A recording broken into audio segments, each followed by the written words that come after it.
नमस्कार मंडळी, जय शिवराय. तर काल तुम्ही बघितलं 2 वेळेस जाऊन पण माझं काही काम झालंच नाही. त्यानंतर मग सकाळी लवकर जाऊन आले होते. संध्याकाळच्या वेळेस म्हटलं चला घराकडे एक चक्कर मारून यावं, कारण मग पुन्हा जाणं होत नाही, विसरूनच जातं. म्हणजे तिकडं गेलं तरी म्हणजे असं अंधार वगैरे पडतो, मग शूट वगैरे काही घेता येत नाही. तर बघा तुम्हाला दाखवते, अजून खिडक्या वगैरे बसवायच्या बाकी आहेत आणि वरतून तर व्ह्यू एकच नंबर दिसतो. तरी पण आता म्हणजे हा व्हिडिओ जवळपास खूप जुना आहे, जवळपास मे महिन्यातला आहे बघा. आणि मी आत्ता तुमच्यासोबत शेअर करते, त्यामुळे तुम्हाला शेतामध्ये काही दिसत नसेल. आणि पिलूला तर तेच लागतं, मस्ती वगैरे करण्यासाठी, गोंधळ घालण्यासाठी. आणि बघा मग तिकडं गेलं तर त्याला खूप फ्री भेटतं, कारण मग सगळीकडं पळायला भेटतं, सगळीकडं म्हणजे जिकडं पाहिजे तिकडं तो खेळायला जाऊ शकतो, त्यामुळे त्याला तिकडे आवडतंच.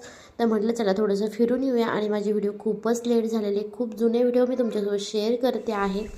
त्यानंतर मग घरी आलो आणि इथं मस्त छान पाखरांचा आवाज चालला होता, पिलूला दाखवलं. त्यानंतर मला भांडे वगैरे घासून घ्यायचे होते आणि बघा कुरड्या केल्या आहे, म्हणजे तुम्ही समजू शकता उन्हाळ्यातलाच माझा हा व्हिडिओ आहे. त्यानंतर मग इथं याचं चाललं होतं गायांना धुवायचं, कारण मग धुतल्यानंतर नाही मस्त छान त्यांनाही वाटतं, तर मग त्याचं धुवून काढायचं काम चाललं.